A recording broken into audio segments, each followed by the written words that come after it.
Hello दोस्तों, आज जो मैं आपको कहानी सुनाने जा रही हूँ ये कहानी है जादुई नेल पॉलिश के खेत की। तो चलिए दोस्तों देखते हैं जादुई नेल पॉलिश के खेत की कहानी। बहुत समय पहले की बात है। किसी गांव में सुरेखा नाम की एक गरीब अपाहिज लड़की रहती थी। सुरेखा सड़क के फुटपाथ पर नेल पॉलिश बेचकर अपना गुजारा करती थी। एक दिन वहां से गुजर रही एक जादूगरनी की नजर सुरेखा पर पड़ती है। सुरेखा की गरीबी हालत देख जादूगरनी को उस पर बहुत तरस आता है। ये बेचारी लड़की सारा दिन धूप में बैठकर नेल पॉलिश बेचती है, मुझे इससे नेल पॉलिश खरीद लेनी चाहिए ताकि इसकी मदद हो जाए। इतना कहकर जादूगरनी सुरेखा के पास पहुंच जाती है और उससे ढेर सारी नेल पॉलिश की शीशियां खरीद कर ले जाती है। फिर अगले दिन से जब भी जादूगरनी को मौका मिलता तो वो सुरेखा से नेल पॉलिश खरीद लिया करती थी। इस तरह कुछ दिन बीत जाते हैं। फिर एक दिन रूबी नाम की एक लालची और धोखेबाज लड़की सड़क से गुजर रही थी। तभी उसकी नजर सुरेखा पर पड़ती है। सुरेखा लोगों को आवाज देकर बुला रही थी। नेल पॉलिश ले लो, मेरी नेल पॉलिश लगाकर अपने नाखूनों को सुंदर बना लो। अरे वाह, इस लड़की के पास तो तरह तरह की नेल पॉलिश है। मैं अभी से बेवकूफ बनाकर इसे ढेर सारी नेल पॉलिश हड़प लेती हूँ। इस तरह अपने मन में गलत विचार लेकर रूबी सुरेखा के पास पहुँच जाती है। अरे वाह, ये तो बहुत ही अच्छी नेल पॉलिश है। सुनो, मेरे घर पर शादी का प्रोग्राम चल रहा है, इसीलिए मैं अपनी सभी सहेलियों और रिश्तेदारों को तुम्हारी नेल पॉलिश देना चाहती हूँ। एक काम करो, तुम 50 नेल पॉलिश की शीशियाँ मुझे दे दो। ये सुनकर सुरेखा खुश हो जाती है और फौरन 50 नेल पॉलिश की शीशियों को पैक करके रूबी को दे देती है। अरे नहीं, ये क्या हो गया, मैं तो अपने पैसे घर पर भूल आई हूँ। अगर तुम्हें मुझ पर विश्वास है तो मैं कल इसी वक्त आकर तुम्हें पैसे दे दूंगी। देखो, अगर तुम्हें यकीन नहीं है तो तुम मेरा मोबाइल रख लो, मैं कल पैसे देकर अपना मोबाइल ले जाऊंगी। नहीं नहीं मैडम, मुझे आप पर यकीन है। आप अपना मोबाइल अपने पास रखें और कल आकर मुझे पैसे दे दीजिए। ये सुनकर रूबी खुश हो जाती है और सारी नेल पॉलिश लेकर वहां से चली जाती है। लेकिन अगले दिन वो सुरेखा को पैसे देने नहीं जाती। इस तरह देखते ही देखते कई दिन बीत जाते हैं, लेकिन रूबी दोबारा सुरेखा के पास नहीं जाती।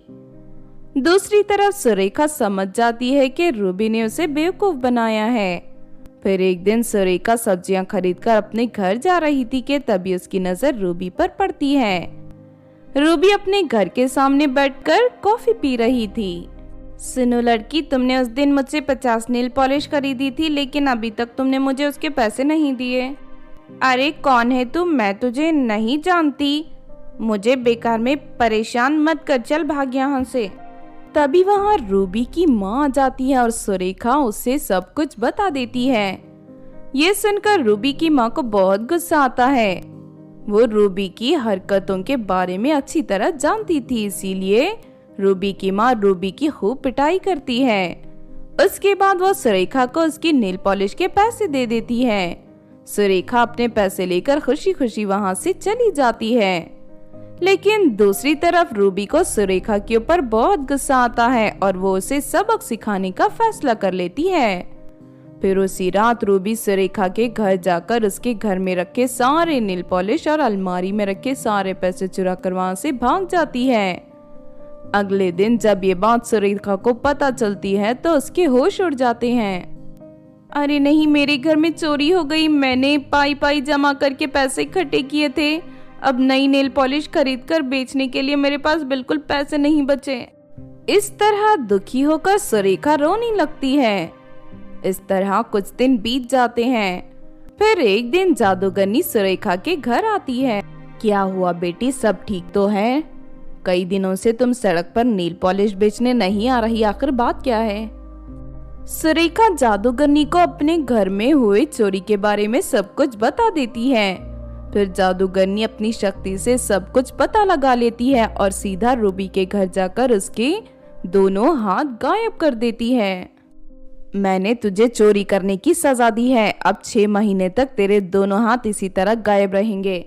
ये देख रूबी जोर जोर से रोने लगती है। उसके बाद जादूगरनी हवा में उड़कर सुरेखा के घर पहुंच जाती है और सुरेखा को छोटी छोटी ढेर सारी नेल पॉलिश की शीशियां देते हुए कहती है, तुम इन सभी नेल पॉलिश को ले जाकर पास वाले खेत की मिट्टी में दबा दो। 2 दिनों के बाद वहां ढेर सारी नेल पॉलिश की फसल उगाएगी। ये सुनकर सुरेखा बहुत खुश होती है और उन सभी नेल पॉलिश को ले जाकर खेत की मिट्टी में दबा देती है। फिर 2 दिन के बाद वहां ढेर सारी नेल पॉलिश की फसल उगाती है। ये देख सुरेखा की खुशी का ठिकाना नहीं रहता और वो रोज खेत से ढेर सारी नेल पॉलिश तोड़कर बेचना शुरू कर देती है। इस तरह कुछ ही दिनों में सुरेखा बहुत पैसे कमाकर अमीर बन जाती है और हंसी खुशी अपनी जिंदगी जीने लगती है। तो आपने देखा दोस्तों जादुई नेल पॉलिश के खेत की कहानी। इस कहानी से हमें ये सीख मिलती है कि हमें कभी भी किसी गरीब को नहीं सताना चाहिए और ना ही कभी किसी को धोखा देना चाहिए। अगर ये कहानी आपको अच्छी लगी हो तो जरूर लाइक करें और हमारे चैनल सोना टीवी को सब्सक्राइब भी कर लें। और हाँ दोस्तों, हमें कमेंट करके जरूर बताना कि आपको कहानी कैसी लगी।